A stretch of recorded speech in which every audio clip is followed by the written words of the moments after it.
The opinions expressed in this show are the views of the host and not necessarily that of WTRW, 94.3 The Talker, or the Bold Gold Media Group. The following presentation is paid for by Century 21 Jack Ruddy Real Estate, who is solely responsible for its content. Portions transcribed. All Century 21 real estate offices are independently owned and operated. This is the Real Estate Roundtable with Century 21 Jack Ruddy Real Estate and 94.3 FM The Talker. I'm Jackie Ruddy, broker, and with Pat Devaney, my husband, fellow realtor. How are you today, Pat? I'm doing great. How are you? Very good, thank you. With us again is attorney Michelle O'Brien, the O'Brien Law Group, and Pinnacle Abstract and Taylor. Thank you for having me again. Thank you. Can you just give me a summary of who you are and how long you've been doing what you do? Sure. Please. Again, I'm Michelle O'Brien. I own the O'Brien Law Group for over 16 years now, and Pinnacle Abstract is my title company, and that's been open for about a year now. And we are up on Taylor on Kaiser Avenue, and I practice in the areas of real estate and commercial lending, business, and oil and gas law. Yes. So we talked about oil and gas leases last week. That's one of your specialties. Absolutely. And there's not a lot of attorneys in our area that practice this. There's not. There are a few because this is one of the areas where there's a lot of oil and gas activity. So there are a few landowner lawyers.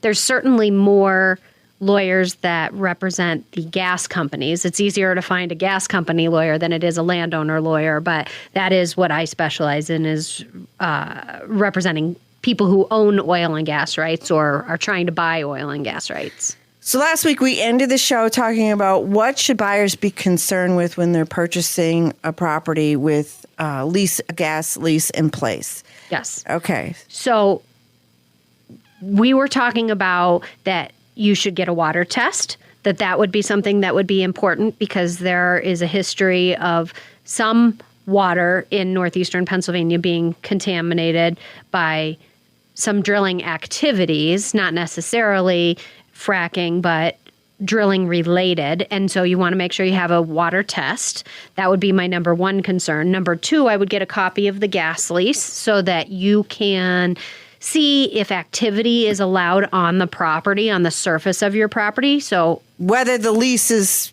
being held by the seller of the property or transferring. Right. In either case. So sometimes a seller will say, I want to keep my oil and gas rights, but I'll sell the surface of the property to you.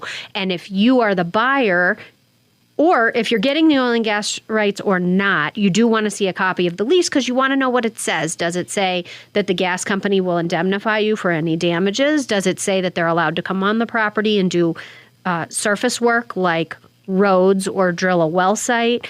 Is the property in a drilling unit already? Is the property receiving, or is the owner of the oil and gas rights receiving royalties? And what's that percentage? And does it include deductions for what we call post-production costs? All sorts of things like that you want to review in the gas lease. And of course, a little self-serving, but I would suggest you get a lawyer to help you review that so that you understand what the lease says. So you were saying post-production costs, so they can charge me not only for what they're producing, but for what the costs are after it's produced? Right. So what a gas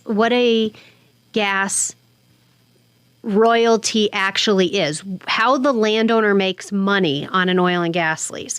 If you own your oil and gas rights and a gas company comes to you and says, I want to lease your oil and gas rights, it's not like an apartment lease. It's a little different than that, even though it's the same word.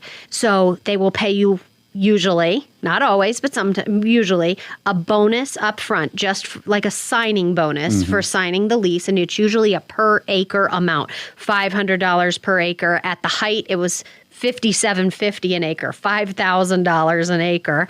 But we are no longer in that era, nowhere close to that right now. But so you'd make a bonus payment.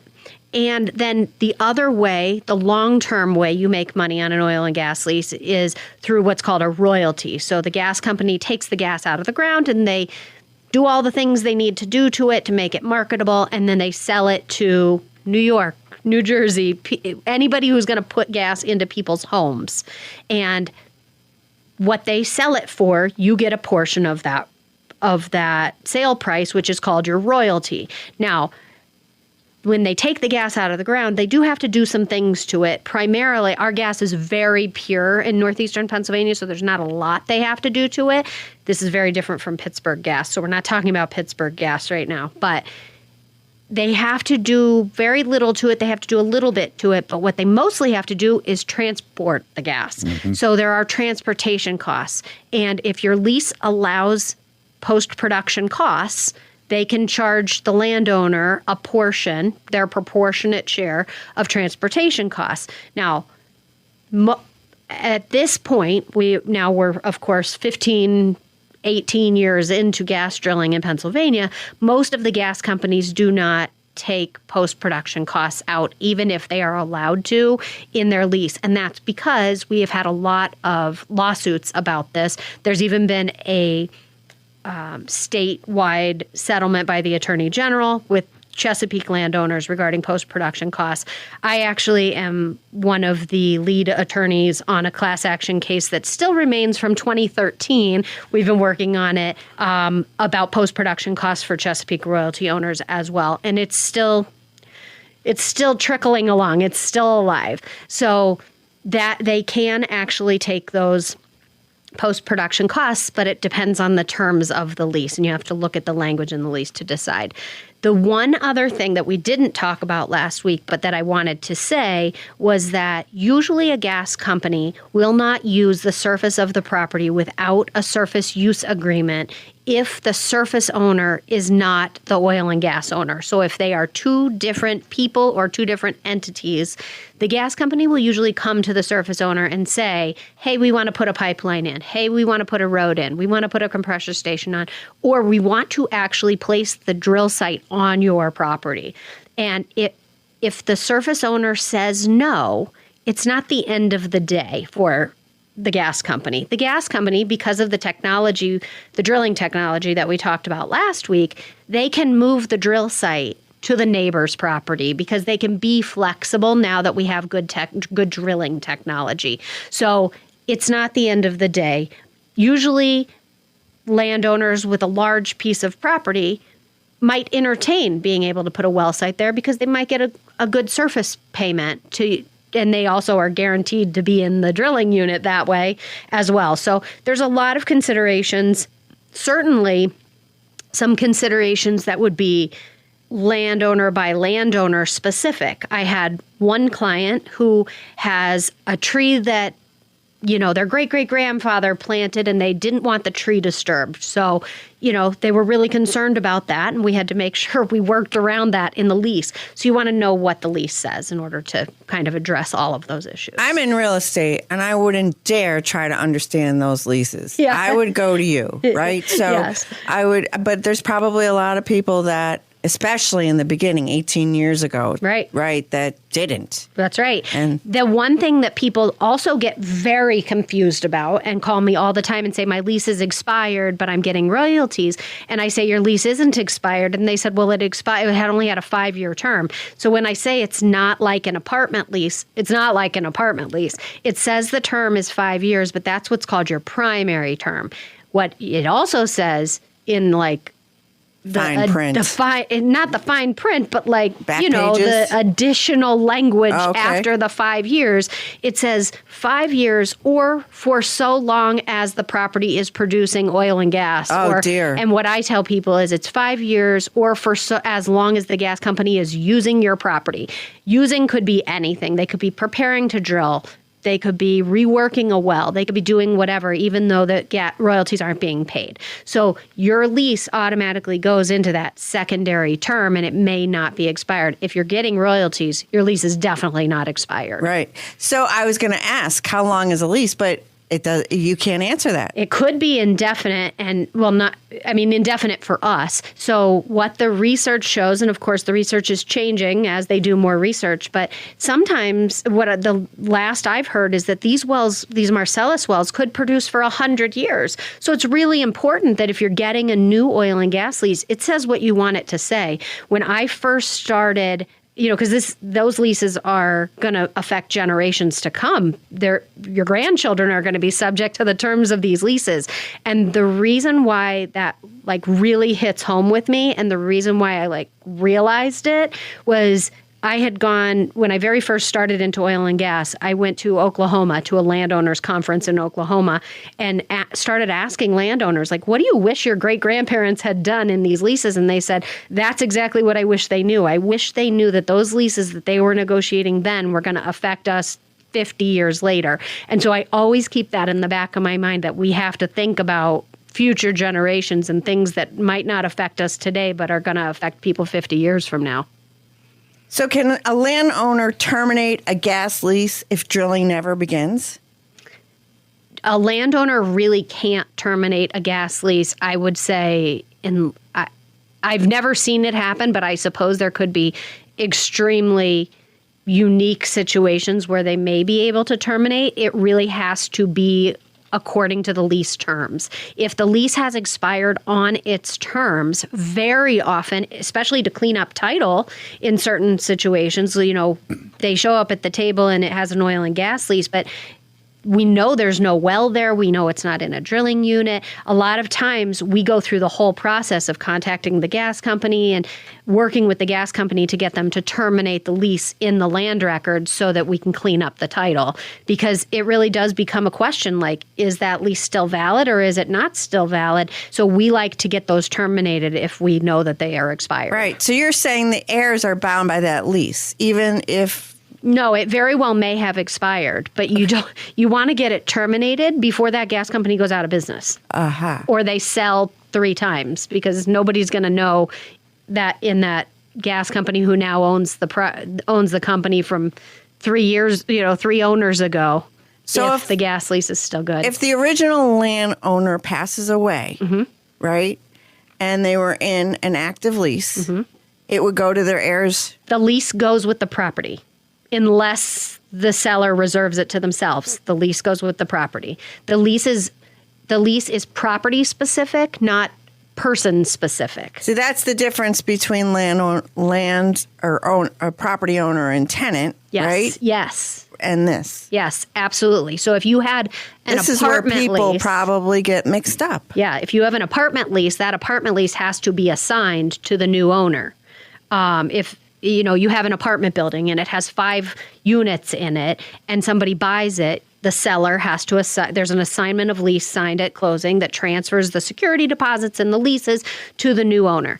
In an oil and gas lease, if you don't reserve those oil and gas rights to yourself, it goes to the new owner. But the most important thing is, if you're the new owner, you have to notify the gas company that you are the new owner, because the gas company is not bound by that transfer until they have notice of it. So you can't call the gas company a year later and say, you never sent me royalties. And they said, look at the provision in your lease. It says you have to notify us and we have a certain amount of time to transfer it to you. So the title company at closing usually notifies utility companies. Yes. Right? Of the transfer of ownership. Do you do that with the gas leases? I do, if they are my legal clients. Right. But a title company does not have to. No. But I do it as a lawyer for oil and gas owners. And when I'm doing a title that has oil and gas, I do say to them, do you want me? We got to do a letter here. Once the deed's recorded, you have to tell them so that you make sure you get your royalties. Those, I'm usually representing the buyer or the seller in that situation. So usually that is taken care of as part of the whole transaction. There's probably people listening in gas country saying, boy, I wish I had O'Brien Law. Well, how many assumptions were made in that department? Man, all the time. Countless. I'm worried about the refrigerator and the countertop, and they're forgetting about the big stuff. Right. What a mess. Yeah. What a mess. And then they're out. They're out of years, whatever they would have got for that year. You'd be surprised.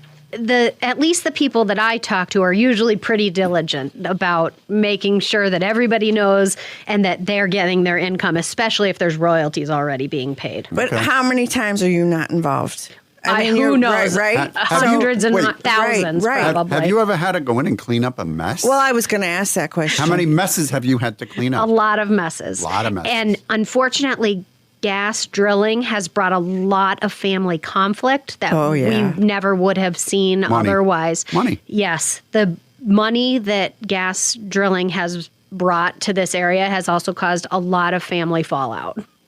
We deal with a lot of families fighting with their and it's usually okay when mom and dad are still alive. It's when the kids now own the property, and they always call, have you ever seen anything like this? I'm like, unfortunately, literally every day. Yeah, we do deal with it in our end of it too, not with gas and oil leases or rights or mineral rights. We see it though, estates. With the family home. Unbelievable. Yeah. Yeah, it happens. It's unfortunate, but to be human, right? Yeah, exactly. Michelle O'Brien, attorney Michelle O'Brien, the O'Brien Law Group and Pinnacle Abstract. How does someone get in touch with you, please? Sure. Phone number is 570-209-7901, and my email address is mobrien@o'brienlawpa.com. We've been talking about gas leases, but you are an attorney that provides other services. Let's talk about that. Absolutely. I have a title company, so we do commercial and residential title. So what title insurance is, for the people who don't know, a lot of people do know because they've gotten title insurance at their closing, but a title insurance policy is really like a backwards looking insurance. You don't pay for title insurance every year like you would home insurance. You pay for title insurance at your closing.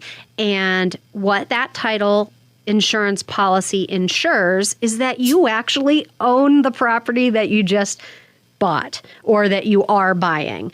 And what it ensures is that, number one, the person that sold it to you actually could sell you the property, that they actually owned it and transferred their interest in the property to you, that there are no liens that are not accepted on the policy, but that there are no liens, that the taxes are paid, that everything's in order with the property so you can start fresh with new ownership on the property.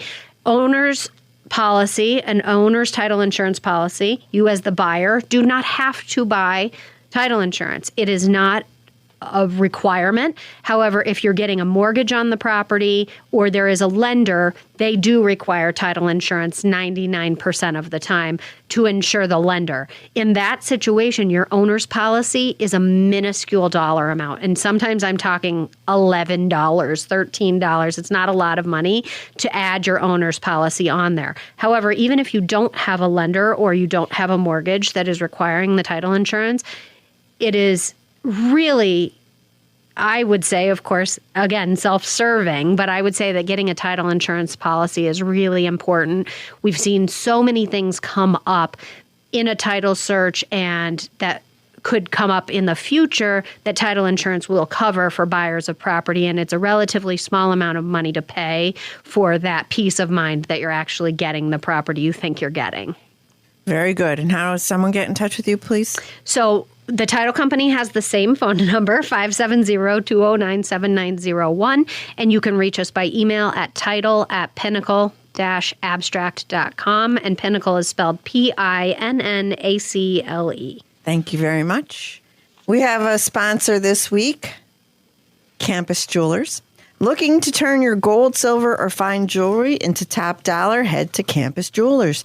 They specialize in buying and selling large diamonds, estate engagement pieces, gold antiques, coins, watches, and more. From broken chains to class rings, mismatched earrings to dental gold. They buy it all and guarantee the highest cash paid. Always buying, always fair, and all trades of value considered. Visit Campus Jewelers, 476 Bennett Street in Luzerne. Call 570-288-1966 or go to campusjewelers.com. They're open Monday through Friday, 10 to 5, Saturdays, 10 to 3. Campus Jewelers, where your pieces are priceless. Pat? Yes. We have a spacious single-family home with 5 bedrooms and 2 baths with 3,000 square feet of living space at 525 North Hyde Park Avenue in Scranton for $240,000.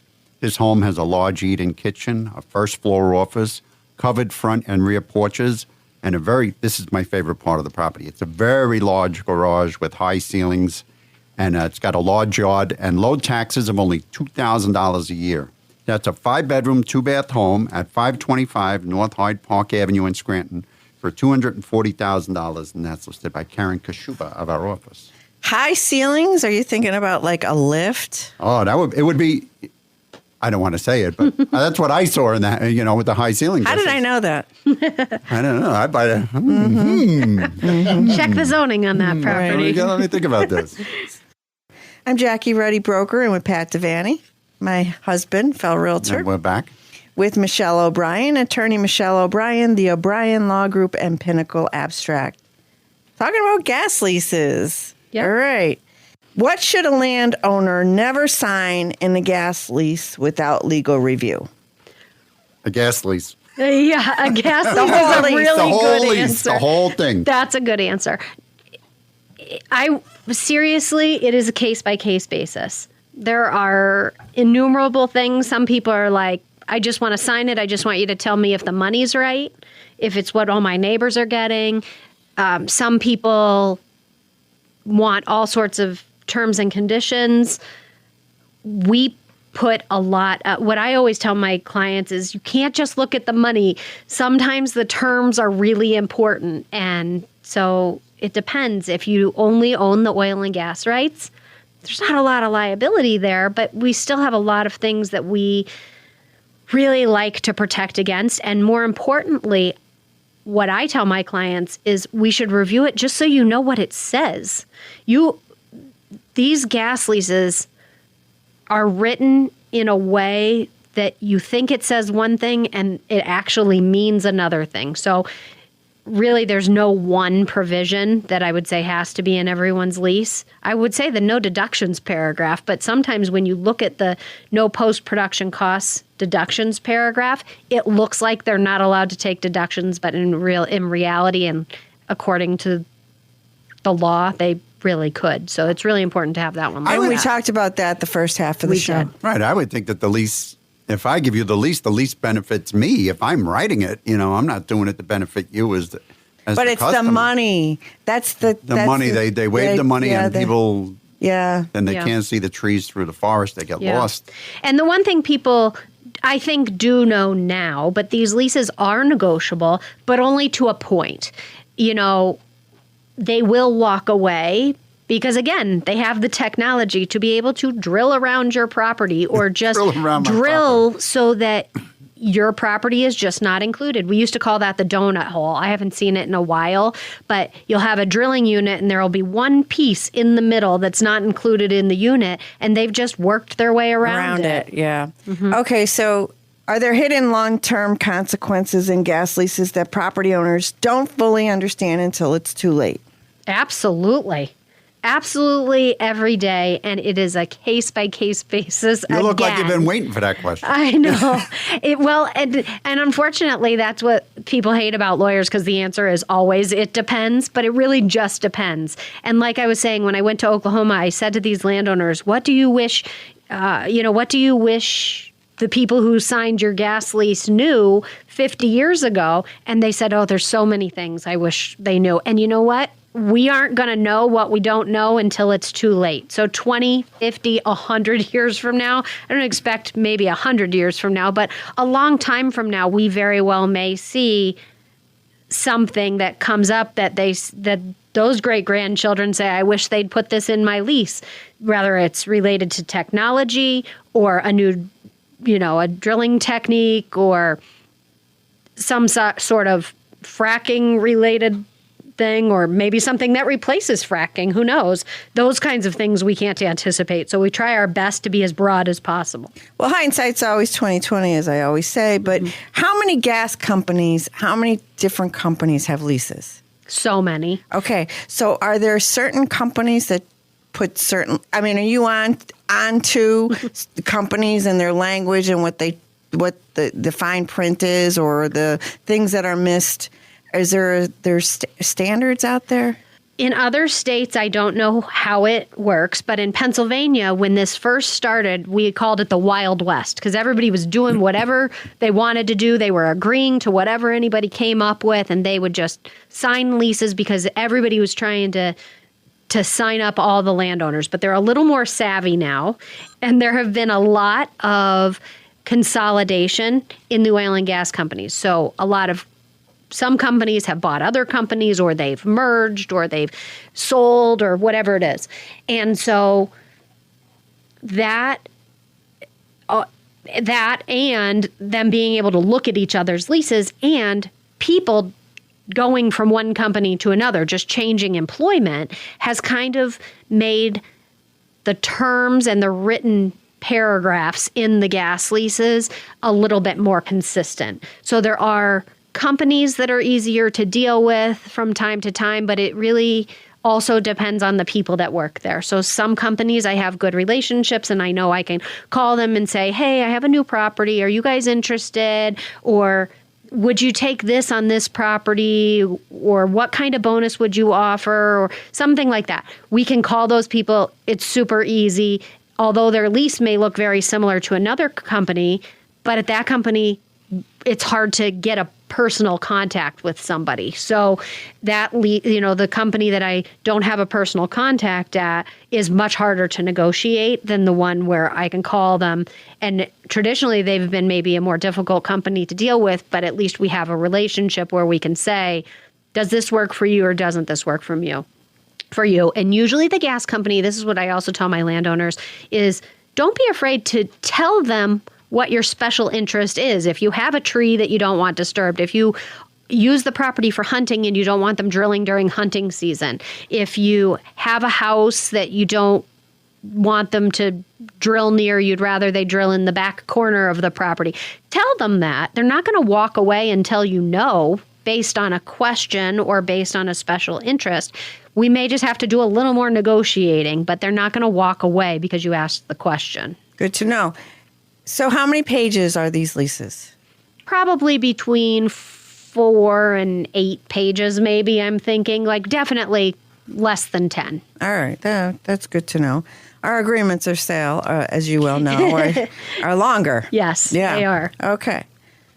If someone buys a piece of property, acreage, 5 acres or less, and there isn't a house on it, but there's a lease, a gas lease on it, how can that affect their building in the future?